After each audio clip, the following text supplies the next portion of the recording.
My name is Maddie Cross, 38, a commander in the United States Navy, and I had built a career most people in my family never bothered to understand. For years, I stayed quiet, kept the peace, and let my brother be celebrated while my own work was reduced to a joke. But when my family dismissed me as the dog girl, at the very moment the Navy saw exactly who I was, I made a choice that changed everything. Have you ever been overlooked by the people you gave your best to?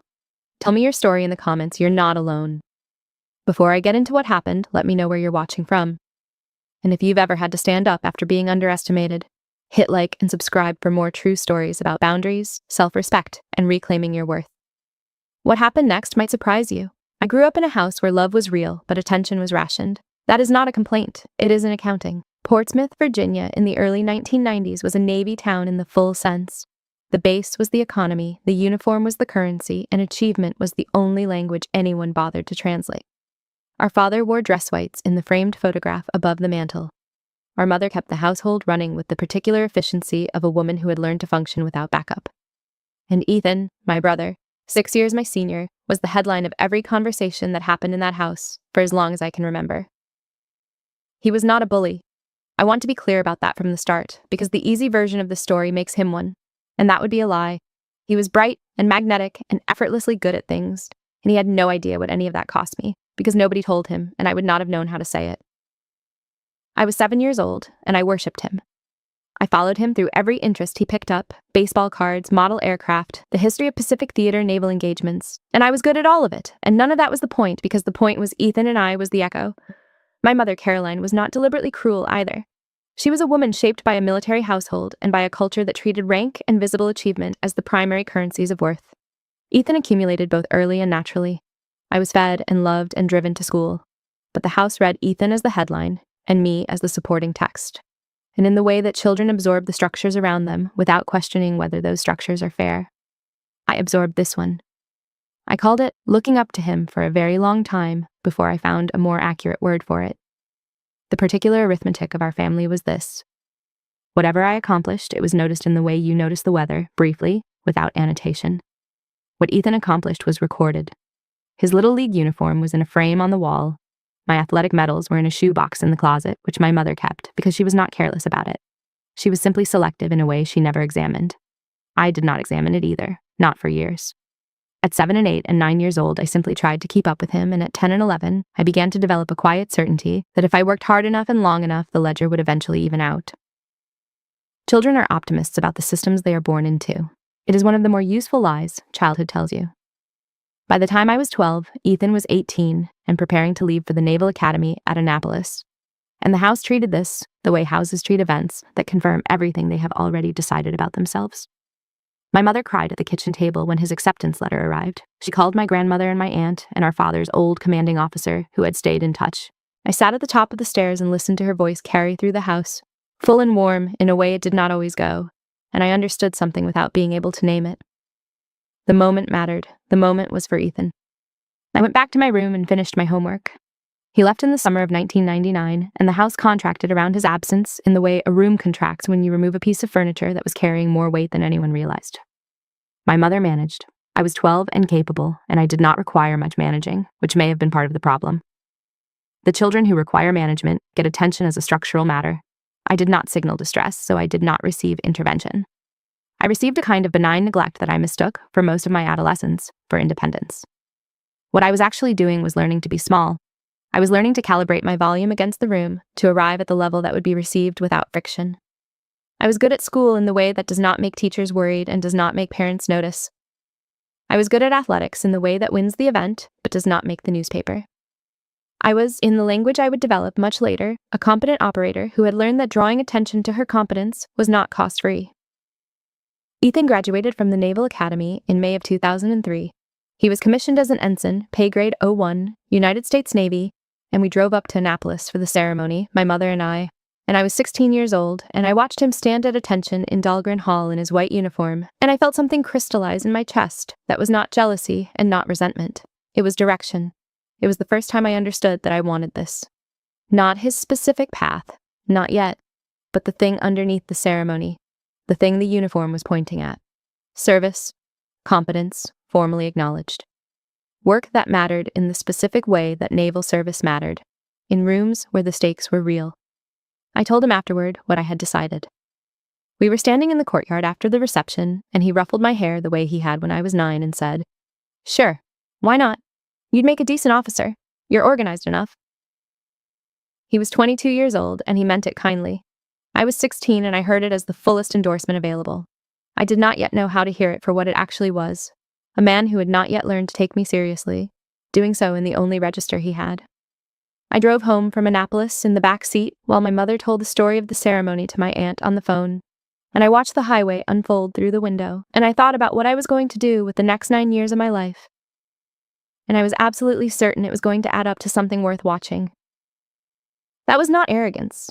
That was the only kind of faith I had access to, at 16, in a house where faith was mostly extended to someone else. I entered the Naval Academy in the fall of 2005. I did this on my own terms, with a record that did not require anyone to advocate for me, and I did not make a production of it because by then I had already learned that making a production of things had a cost I was not interested in paying.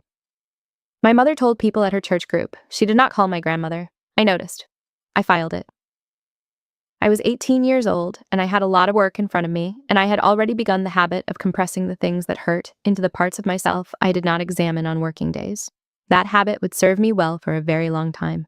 It would also cost me more than I knew how to count, until a dog ran across a gym floor in Virginia Beach and forced me to start the accounting. The Naval Academy took 4 years and gave me more than I expected, in less than I pretended. I graduated in June of 2009, commissioned as an ensign, and Ethan, lieutenant junior grade by then, and climbing, sent a card that said he was proud of me. My mother attended the ceremony and cried, which was the right response, and I was grateful for it. I was 22 years old, and I had done the thing, and for approximately 6 weeks after commissioning, I felt the particular satisfaction of having arrived at something I had aimed at for a decade. Then I reported to my first ship, and the satisfaction gave way to the harder, more useful feeling of actual work. And I discovered something about myself. I was very good at the mechanics of naval service, and genuinely uncertain whether the mechanics were the point. I was promoted to lieutenant junior grade in 2011, lieutenant in 2013, and I performed well at every billet I held. My fitness reports said things like exceptional potential and outstanding officer. My commanding officers recommended me for increasingly responsible assignments. By every external measure, I was on a solid trajectory, and I kept pulling towards something I had not found yet. The feeling was not dissatisfaction in the conventional sense. I was not bored, and I was not failing. I was a lieutenant doing lieutenant things in a world full of lieutenants doing lieutenant things. And the work was real, and the stakes were real, and I was good at it. But there was a friction I could not name, a sense that the work in front of me was not quite the work I was built for.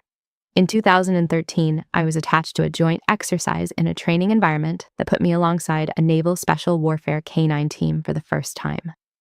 I was 26 years old, and I watched a Belgian Malinois named Sergeant Clear a training structure in under 40 seconds, working in almost perfect silence with his handler, a chief petty officer who communicated with the dog in a language that was not language, that was posture and breath, and the accumulated trust of several thousand hours of common work. I did not look away. I stood in the observation area, and I watched the dog work, and I thought, that is the work. That is what I want to be responsible for. I cannot explain it more precisely than that, and I have thought about it many times since. Something in the way the dog operated, fully committed, technically perfect, working without ego or ambivalence, answered something in me that the standard fleet billets were not answering. The handler relationship was part of it. The operational stakes were part of it. The fact that this particular field was not glamorous or visible in the ways that led to quick promotion was also, I suspect, part of it, though I did not know that yet. What I knew was that I needed to pursue it. I spent the next 2 years researching the NES DALS multi-purpose K-9 program and positioning myself for the handler pipeline application. I did not tell my family what I was considering. By 2014 and 15, the family gatherings had developed a predictable rhythm. Ethan's career was discussed in detail, with toasts when appropriate, and mine was present in the room the way furniture is present in a room, acknowledged when someone bumped into it, otherwise unremarked. Ethan was promoted to Commander, 05, in 2015. He was 34 years old and on a surface warfare track that my mother could describe clearly to her friends, which mattered to her in ways she would not have recognized as mattering. I was 28 and a lieutenant, solid and untroubling, and operating 2 full pay grades below him, which I understood was not unusual given our commissioning gap and his accelerated timeline, but which Caroline had nonetheless translated into a verdict.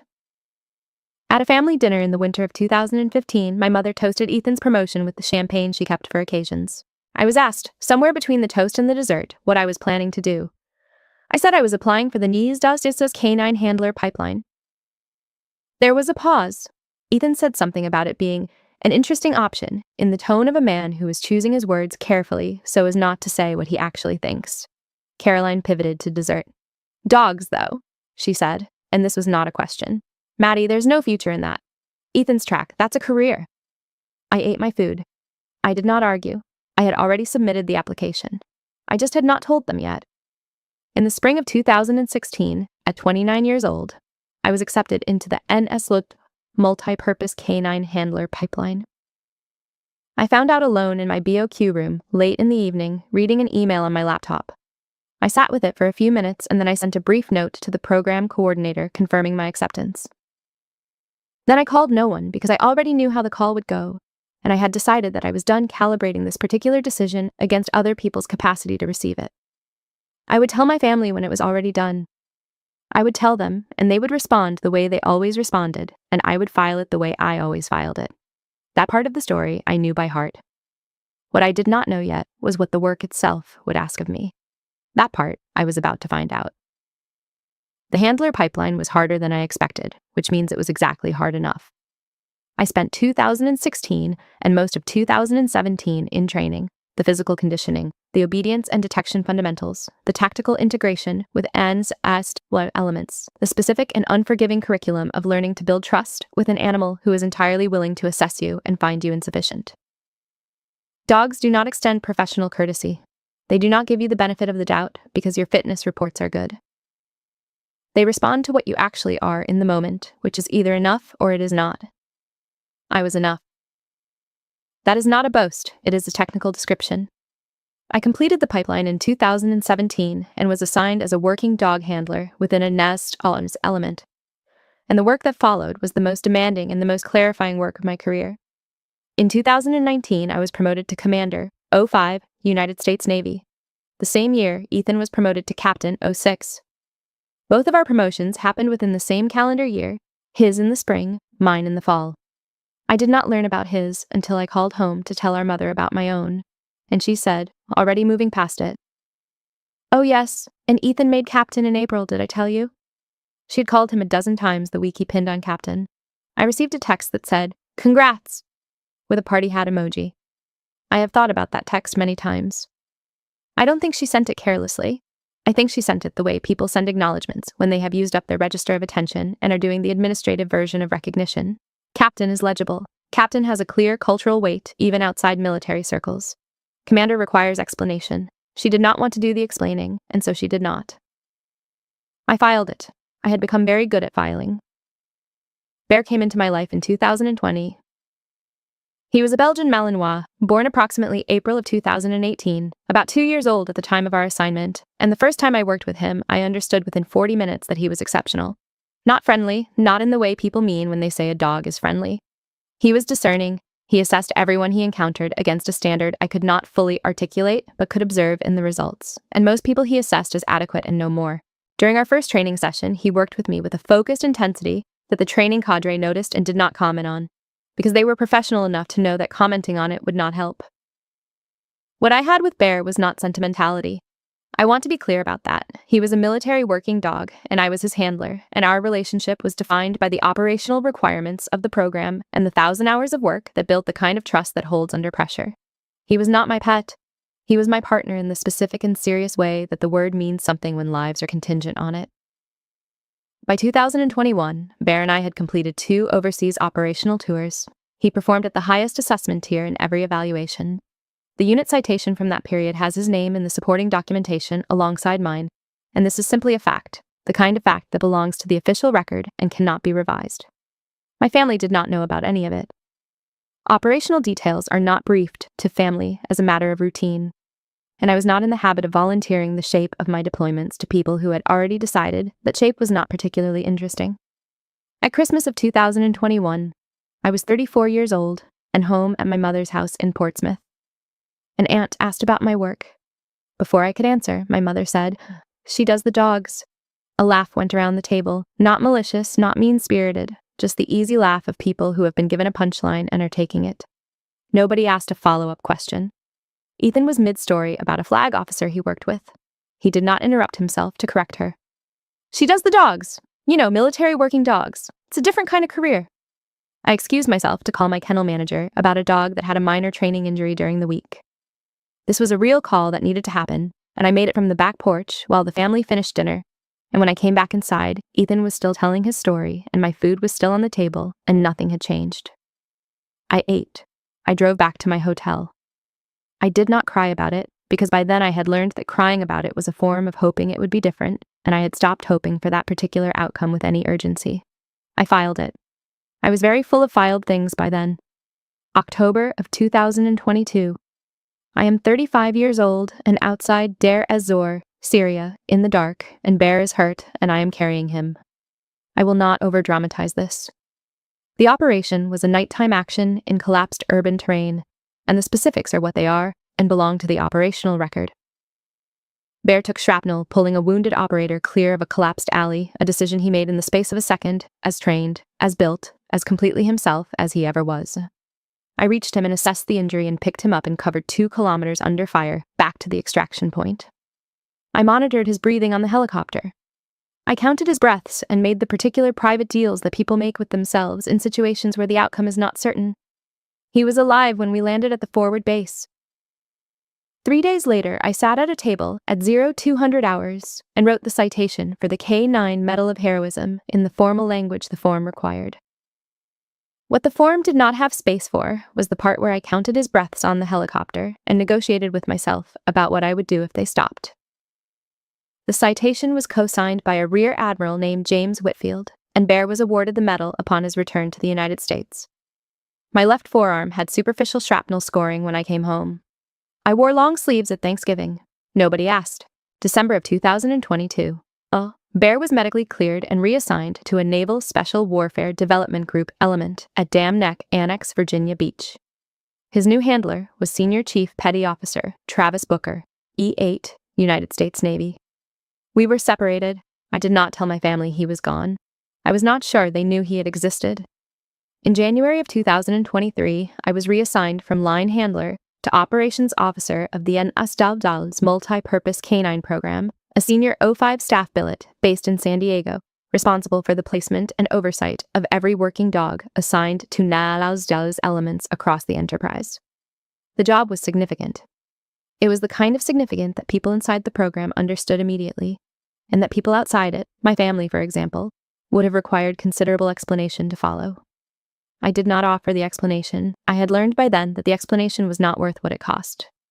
I built the program for 2 years, 2023 and 2024, ages 36 and 37, and the flag officers who ran NSDALs knew my name and my work and treated both with the specific respect that is given to people who are performing at a high level in a demanding billet. I was respected in the rooms that mattered for the work. The room that had never mattered for the work was the one in my mother's house in Portsmouth, and I had stopped expecting it to. I want to be accurate about this, because accuracy is the thing I owe this story. I was not broken by any of it. I was not, in the clinical sense, damaged. I had simply spent the better part of 15 years learning to contain myself to a volume that would not inconvenience the people around me, and I had become very good at it, and I had mistaken being good at it for being fine. That distinction is one I would not fully understand until a Belgian Malinois named Bear slid across a gym floor and made it impossible to miss. September 12th, 2025. I am 38 years old, and I am at Dam Neck Annex in Virginia Beach because my brother Ethan, who is 44 and a captain, 06, United States Navy, is retiring today. And I have flown in from San Diego the night before to attend the ceremony as quietly as possible. Quietly is the operative word. I have been quiet about things in this family for so long that it has become a default, a posture I carry without thinking about it the way you carry the muscle memory of a movement you learned young. I am not hiding. I am present. I simply have no particular interest in being the story at my brother's retirement, and so I have booked a hotel room and not told anyone which one. And I intend to sit in the back of the auditorium at 0900 hours and leave before the post-ceremony reception, and that is the plan. At 0500 hours I cannot sleep, which is not unusual for me in unfamiliar beds, and so I pull on leggings and a faded hoodie that has the NSDAL's K9 program seal on the chest in letters worn too soft to read. and I pull my hair back, and I go down to the base gym. The gym at Dam Neck is a serious facility. It is not the kind of gym where people go to be seen. The people who use it at 0500 hours are the people who need to be there, and they are not in a generous mood about visitors who do not need to be there. I know this because I have been in rooms like this for 15 years. I know exactly what the energy in the room is when I walk in. I have always known. 3 operators at the weight rack look up when the door opens. They are large men in the specific way that DevGru personnel are large, functional, dense, shaped by work rather than aesthetics. 2 of them go back to what they were doing. One of them, the one I will later learn is not the senior chief, grins at me. "Wandered in, sugar," he says it without malice, which almost makes it worse. "Yoga studio's down the hall." The other 2 chuckle. I do not respond beyond a brief glance. I have absorbed this exact frequency of dismissal in exactly this kind of room so many times across my career that I have a practiced and complete response to it, which is to notice it, file it, and continue. I move toward the cardio equipment. I am 38 years old and a commander in the United States Navy, and I run the K9 program for Naval Special Warfare, and I have carried a dog 2 kilometers under fire in Syria, and I am in leggings and a faded hoodie, and these 3 men have made an entirely reasonable assessment based on available information. I am not angry. I have never had the luxury of staying angry about this particular thing. The biggest of the 3, Travis Booker, Senior Chief Petty Officer, 42 years old, the largest man in the room by a margin, says nothing. He goes back to his set. I register this without attaching anything to it. And then Bear lifts his head. He has been resting on a mat by the door, which is where I came in, and I did not look at him because I did not look at anything except the path to the cardio equipment, and I did not know it was him, and I would not have known it was him because it has been 2 years and 10 months, and the last time I saw him was through a chain link gate in a rehab facility, and he was healing and I was leaving. He lifts his head, and he looks at me, and something happens in his body that I cannot fully describe except to say that it is unmistakable. Every person who has worked with a trained dog knows this particular shift, the moment a dog recognizes something that matters at a level below decision-making. Bear stands. He is across the gym floor in under 3 seconds. He slides on the polished concrete and collapses at my boots, and he whines. He does not get up. He does not look at Booker. He puts his 75-pound body on the floor at my feet and makes a sound that I have not heard him make in 2 years and 10 months, and I have to stand very still for a moment to keep the room from doing something strange. The gym has gone silent. Not the polite silence of people being considerate, the complete silence of people who have encountered something they do not have a frame for and have stopped to find one. "Bear," Booker says, and his voice carries the precision of a man who is used to being obeyed. "Heel. Bear." Bear does not move. I look at Booker for the first time, and I can see in his face that this has not happened before, that this dog, who has held position under fire, has not broken for anyone in 3 years. Booker crosses the floor and stands in front of me. He is not hostile. He is confused, and underneath the confusion, he is a professional who is assessing something he cannot yet explain. "Ma'am?" he says. He does not say it the way the other one said, "sugar." He says it the way you say it when you mean it. "How do you know my dog?" I kneel down. Not for the room, I kneel because this is the natural thing to do when you are with your dog. I run my thumb along the scar on Bear's left flank, the one that runs 7 centimeters from the edge of his ribcage, the one that was made by shrapnel in a collapsed alley outside Deir ez-Zor, Syria, on a night in October of 2022. The scar is smooth under my thumb. It will always be smooth under my thumb. I carried him out of Deir ez-Zor. The gym does not move. I stay where I am for a moment, kneeling on the floor of a DevGru gym at 0500 in the morning, with my dog's head in my hands and the entire room holding its breath. And I do not perform any of it. I am not making a point. I am not demonstrating anything. I am simply with Bear, who has not seen me in 2 years and 10 months and has just run across a room to prove that he remembers. Word travels fast on a small base. It travels fastest when the story is the kind that people need to tell, the kind that answers a question people did not know they were asking. I have been at Dam Neck for less than an hour, and I am in leggings and a faded hoodie, and I have not told anyone who I am. But by the time I am back in my hotel room, showered and dressed and reaching for my service dress blues, the story's already moving. At 0850, in the lobby outside the auditorium, I am standing in my service dress blues with my ribbons and my rank and the quiet, particular posture of a commander who has been in formal Navy spaces for 16 years, and 2 flag officers find me within the first 4 minutes. The first one has read the Bear citation. He mentions this. He says my name and my program, and a specific operational detail that tells me he is not being polite. He is being accurate, which is a different thing. The second one references a policy change I shepherded through the program in 2024 that he has implemented at his command. Both of these conversations happen in the lobby, in the open, in earshot of the people standing nearby. Ethan is nearby. Caroline is nearby. I watch my mother's face go still in the particular way of a woman who is recalculating something she thought she had already figured out. Rear Admiral James Whitfield, 08, 58 years old, finds me 10 minutes before the ceremony begins. He co-signed Bear's citation in 2022. He is the presiding officer at my brother's retirement. He asks me, quietly and without preamble, if I would be willing to read my brother's commendation from the podium. He phrases it as a request, but every person in that lobby who hears it understands what it means, that the flag officer running the ceremony has identified me as the person whose voice belongs on the official record of Ethan's career. Ethan is asked. He says yes before our mother can speak. I stand at the podium in the auditorium at Dam Neck Annex, Virginia Beach, Virginia, at approximately 09:15 on September 12, 2025. I am 38 years old. I read every line of my brother's commendation, his billets, his sea tours, his leadership assignments, his 22 years of active service in the United States Navy, in a clear and measured voice, because that is what the record requires. My mother is in the front row. She sits with her hands folded in her lap and listens to her daughter's voice fill the auditorium. I read clearly. I do not rush. I am very aware of the microphone and the room and the flag officers in the front rows, and Ethan on the stage watching me. He does not look at our mother. I read every word, and when I am finished, I return to my seat, and the ceremony continues. And I sit with my hands in my lap, and I think about the 38 years that preceded this moment and the very specific path that led me to this podium. I think about the fridge that held Ethan's Little League uniform and the shoebox that held my medals. I think about the commissioning ceremony in 2003, where I was 16 and decided I would do this, and about the sure, why not that came after. I think about the parallel promotions in 2019 and the text with the party hat emoji.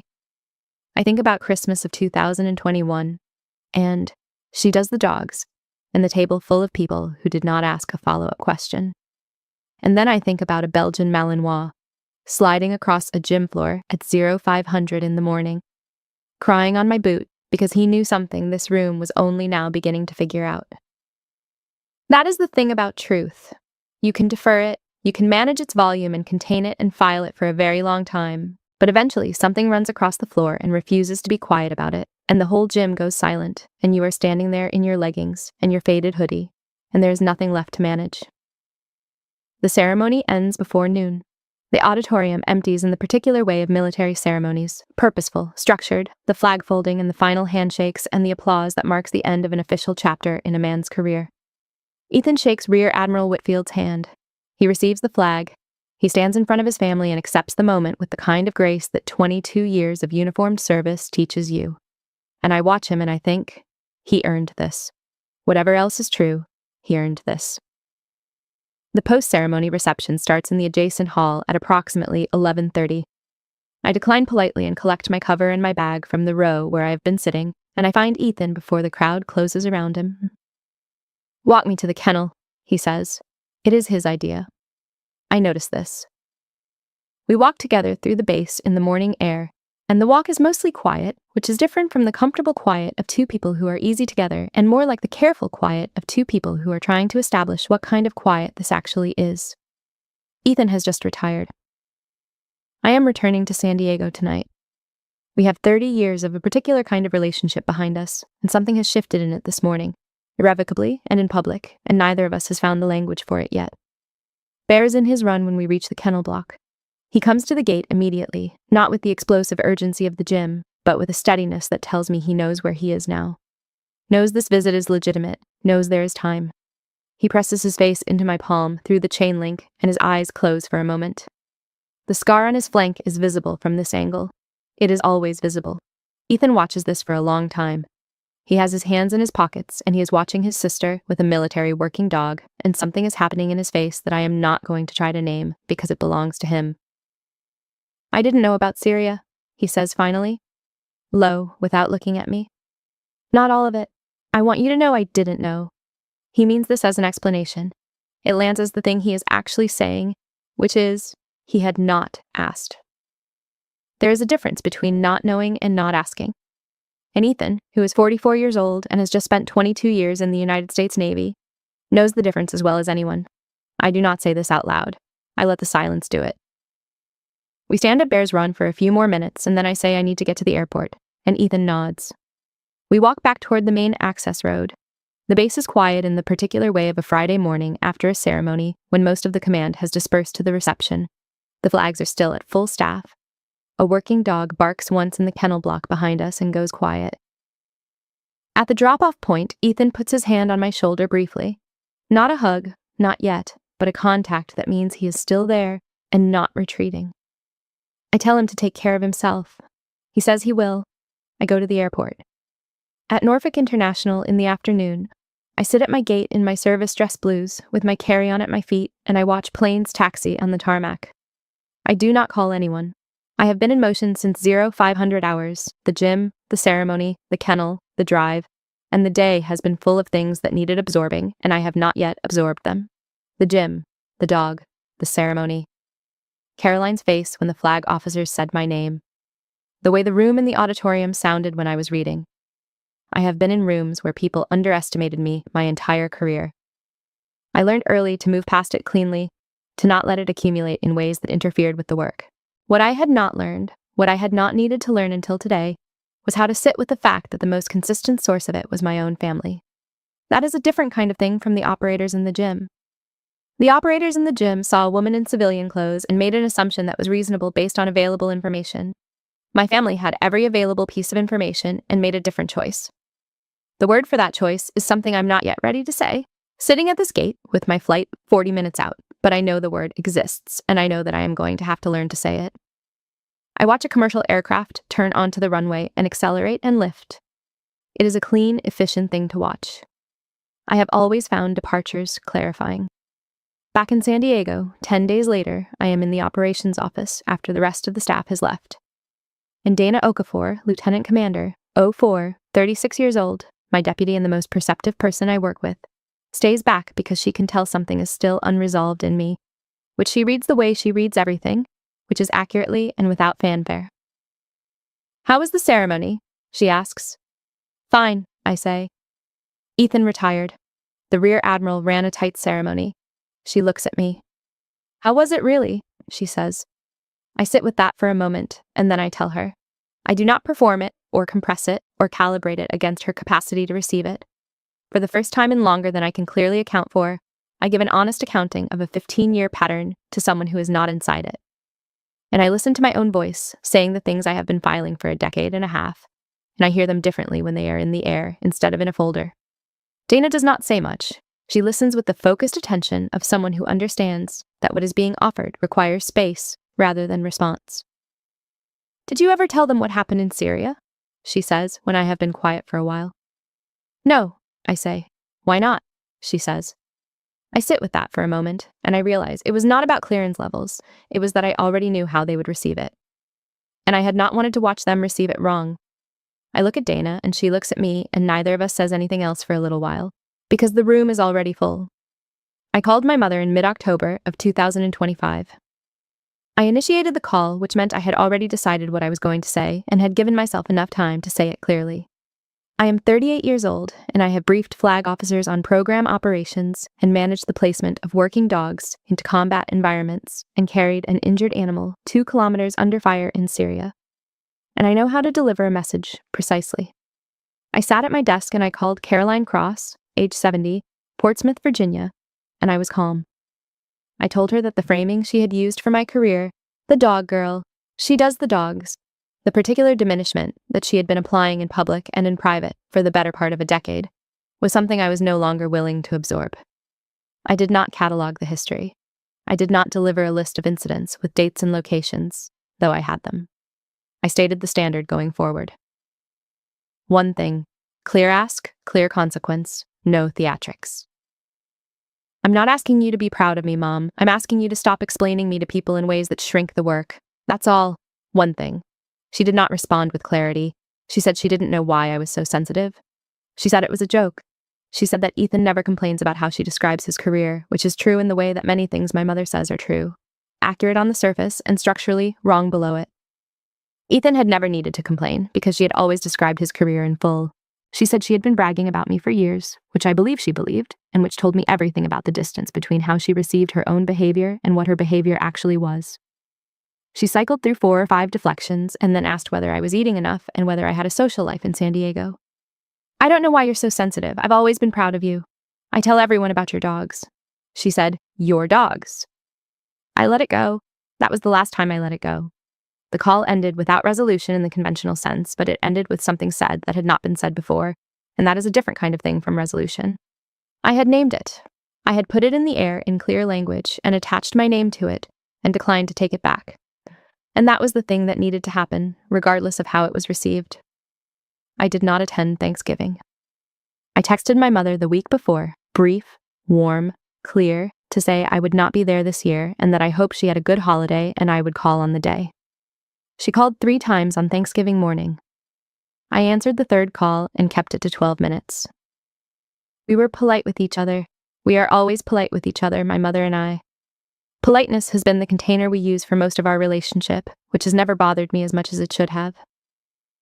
In Portsmouth, I am told later, the table had a gap. Not just the physical chair, the operational gap. I had been, for a very long time, the person who managed the logistics of family gatherings, who smoothed the frictions between conversations, who kept the emotional weather of the room at a manageable temperature. I had been doing this so automatically and for so long that nobody had registered it as labor. It was simply the thing that happened when Maddie was there. When I was not there, it did not happen, and the absence was felt in the way that labor is felt when it stops. I had a good Thanksgiving, turkey from a place on Harbor Island, a bottle of something worth opening, dinner with Dana and 2 colleagues from the program. Nobody compared me to anyone at the table. I noticed that. I noticed it in the particular way you notice the absence of a sound you had stopped hearing because it had been present for so long. The silence where the comparison had been was more audible than the comparison itself had been in years. Ethan called in late November. I was in my apartment, evening, watching rain on the bay. He was calling from Virginia Beach, where he had been living since the retirement, and he was, I could hear, choosing his words in real time. He started in the wrong place. Mom's upset, he said. I know, I said. He was quiet for a moment, and then he corrected himself, not overtly, not as an announcement, but in the way that someone corrects course when they have recognized the error while still moving. He said he was trying to understand what had happened. He said he had been thinking about it since Dam Neck, and he was not sure he had the full picture. You already understand it, I said. That's where you start. He did not argue. He said, okay. And then, after another moment, he said okay again as if confirming something to himself. We ended the call without resolution either, but I could hear something in his voice that I had not heard before. The particular quality of a man who is actually trying, as opposed to a man who is performing the attempt. That quality is recognizable when it is real, and it was real, and I placed the phone face down on the kitchen counter and made myself a cup of tea, and did not pick it back up for the rest of the night. That was new, the not picking it back up. For most of my adult life, not picking up the phone would have cost me something. A low-grade guilt about what I should be managing, who I should be checking on, what gap I should be filling. That night I made tea and watched the rain, and the cost was nothing. The nothing was new. I sat with it carefully, the way you sit with a new feeling until you understand whether it is trustworthy, and by the time I went to bed, I had decided that it was. In the weeks following Thanksgiving, the family system adjusted to my withdrawal in the ways that systems adjust when a load-bearing element is quietly removed. I had been load-bearing for a very long time without knowing it or without admitting it, and the removal produced consequences that I observed from a distance. My mother called Ethan more. This was not strategy on her part. She was simply reaching for the available resource, which was now him rather than the combination of him and me. Ethan, who had retired in September and had more unstructured time than he had possessed at any point in his adult life, took the calls. He listened. He was, by his own account later, hearing things in those conversations that he had never had occasion to hear when his career was running at full speed and the family system had been operating with all its usual buffering in place. With me gone from the buffer, he heard the actual signal. He was not entirely comfortable with what it told him. In San Diego, I noticed something shift. Dana mentioned it first, because Dana notices things and does not wait to see if they resolve themselves. You seem different, she said. Since the ceremony. Good different. I thought about that for a moment. I think I was managing a lot of things that had nothing to do with this office, I said. Turns out they took up a lot of room. She nodded. She did not belabor it, because Dana is good at not belaboring things, which is one of the reasons I trust her. The difference was material. I was more present in meetings. I was less careful about taking up space in conversations that I was entitled to take up space in. I was less inclined to soften my directives into suggestions, which had been a habit I had developed over years of operating in rooms where assertiveness from me required more justification than the same assertiveness from the next person in the room. I was not louder. I was simply less compressed. The compression had been doing something, and the something it had been doing was making room for other people who were not making the same room for me. Ethan, in Virginia Beach in December of 2025, did something specific. He told me about it later, in February, and I have thought about it many times since. He looked up Bear's citation. The K9 Medal of Heroism citation is a matter of official record. It is not classified. It is not restricted. It is a public document that names the dog, the action, the date, the location, and the submitting officer. He read it. He read it twice, he said. The second time he was looking for his name in the acknowledgments. It was not there, because there was no reason for it to be there. He had not been present, he had not known.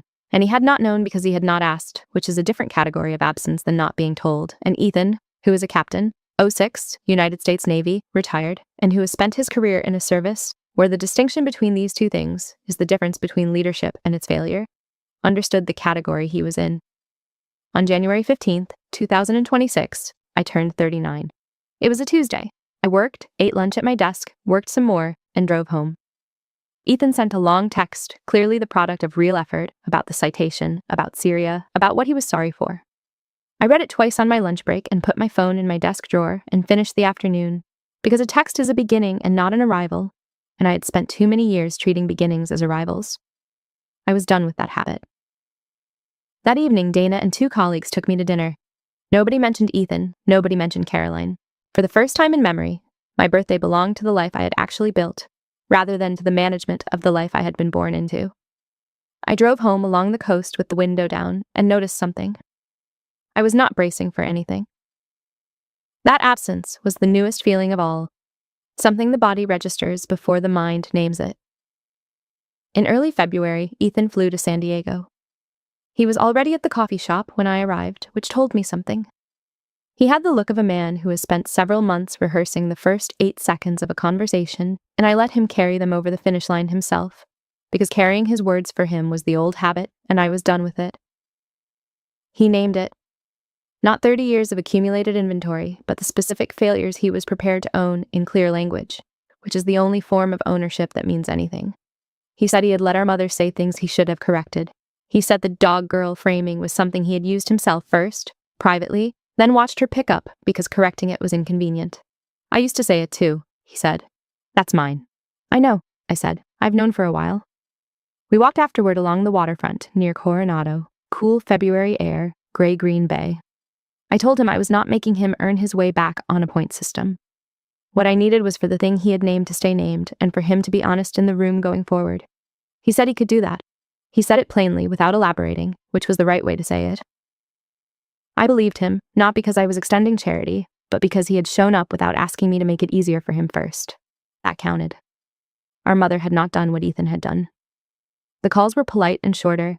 I was warm and not expansive. I was not punishing her. I was simply no longer performing ease I did not feel, and the difference was cleaner than I expected. I drove him to the airport at 1800 hours. We hugged at the curb, a real one. I did not feel healed. Something was being rebuilt by people choosing it rather than defaulting to it, and that was what it was supposed to feel like when it was real. In early March, I received official notification that Bear had been formally retired from active service, age and the cumulative effects of his shrapnel injury. Approximately 8 years old, placed with a veteran handler in Virginia Beach who had a yard and the competence for the work. I read the notification twice, logged it, and closed the folder. That evening I walked on the beach. Bear had 8 years, 2 operational tours, a K9 Medal of Heroism, and 1 morning in a gym at Dam Neck where he ran across the floor and reminded me who I was. That is a full career. The shrapnel in his flank was a record that belonged to both of us. Nobody could revise it. In late March, I was asked to deliver the keynote at the NES Dollars Multi-Purpose Canine Program Symposium in April. I said yes in approximately 4 seconds. Preparing the address, I wrote a line I had not planned about what it costs to stay in the work when it is invisible, to carry a dog 2 kilometers under fire and file the citation, and say nothing to the people who should have been asking. About doing the thing anyway, not because you don't feel the cost, but because the work is real, whether or not anyone with authority over your sense of yourself is willing to see it. I wrote, "The work was always enough. The question was whether I was going to let the people who didn't see it determine whether it counted." I looked at that line for a long time. Then I closed the laptop and decided I would say it at the podium. The week before the symposium, I drove to Virginia Beach and visited Bear. He came across the yard slowly, graying at the muzzle, moving with the deliberateness of a dog who has decided he no longer needs to hurry.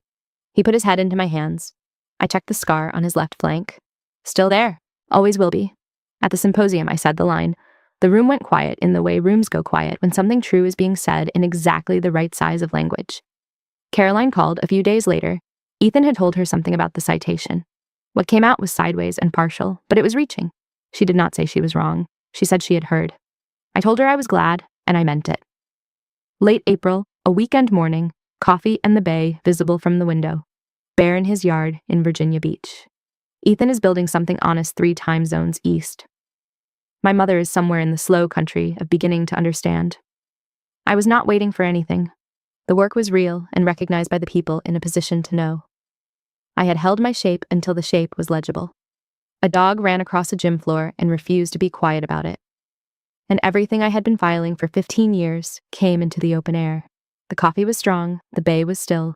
I was 39 years old, and I was not bracing for anything at all.